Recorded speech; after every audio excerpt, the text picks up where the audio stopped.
जय जगन्नाथ समस्त को आपण मैंने समस्ते भलरे थिबे मु मध्य बहुत भलरे अच्छी आम आनी सहित आज आम घरे गोटे स्पेशल तरकारी होइछि कंकड़ा तरकारी मु आपन को से वीडियोटी फास्ट टू लास्ट पर्यंत देखैबी किंतु ता पूर्व मो चैनल को सब्सक्राइब कर देबे और वीडियोटी पसंद आसले लाइक शेयर कर देबे। चलंतु देखैबी कंकड़ा नहीं काटा सरी गलानी बड़ बड़ कंकड़ा समुद्री ता गुड़ आउ जो छोट छोट गोड़ थाए ताकू बाटी दिया ही तार यहाँ संसो संसो कह जाए बड़ बड़ कंकड़ा देखो कितने बड़ बड़ कंकड़ा मत कंकड़ा बहुत पसंद आगुरी खाऊ नथिले किंतु जे दिन खाइले मते से दिन ठू कंकड़ा बहुत बढ़िया लगे।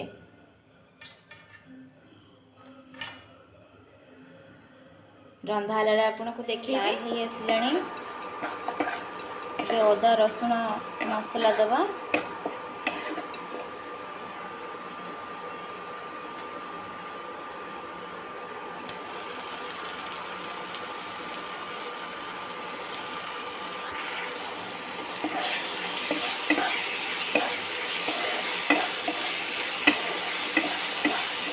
ये भी लाल हो पर्यंत आपको कषा हम सेमती मसला पूरा भाजी भाजी भाजी भाजी मसला नहीं है गलानी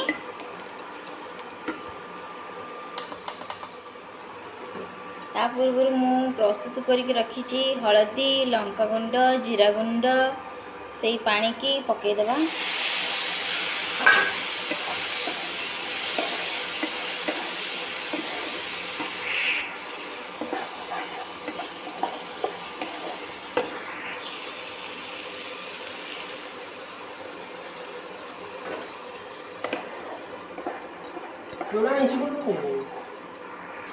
एबे आपन घरे जो भी मसला अच्छी साधा सीधा मसला हो बा कड़ा मसला हो ता पकेबे मु पकेली गरम मसला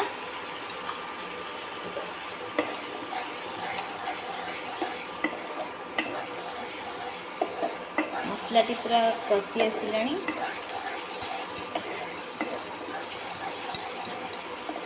आपको कषा करवा कंकड़ा आलू कषा कहीं राति आमर आज पखाड़ खाब आज बहुत गरम करुच्ची खरा भी आज दिन में बहुत जोर करथिला से आज पखाड़ आ कंकड़ा आलू कषा मसला कषि आसलानी एबे आम ये कंकड़ा गुड़ी को पकईदबा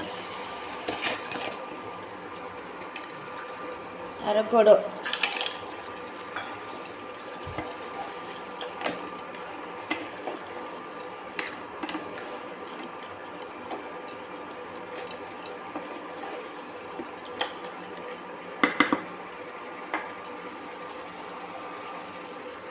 एबे आउ टिके लुण दबा कहीं आम पियाज अल्प लुण देथिले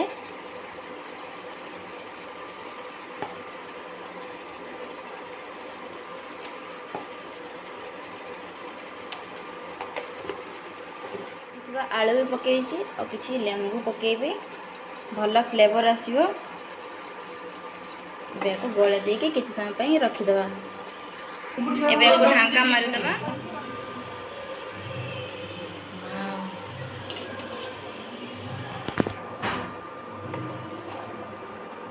देखा जाए कंकड़ा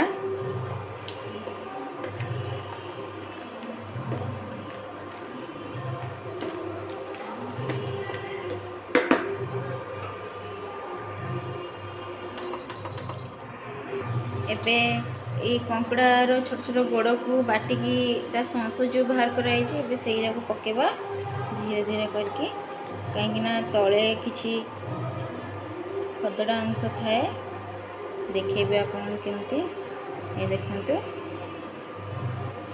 ये जिनसटा को फिंगी दिया हबो पका हबनी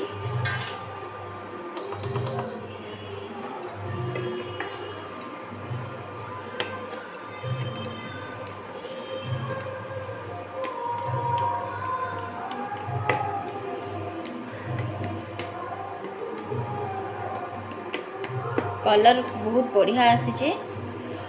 प्रायतः किसी लोक रांधती बहुत कलर पकई था पूरा रेड रेड देखा जाऊ थाए सेटा देहपाई बहुत खराब। जेहेतु ये आम घरे रोषे करुचे साधा सीधा सिंपल रे देहपाई बहुत भल। आपको खाइले भी कहार किसी खराब हेनी। एबे आपको रखिदेवा धीरे आंचरे रखी चारिशे किस समय छाड़देवा आपको। वाओ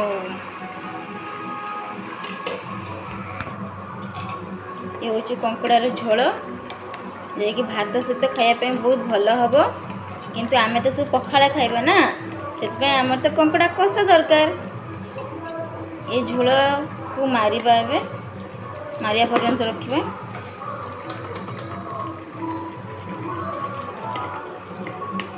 बास्ना बहुत सुंदर आसुची।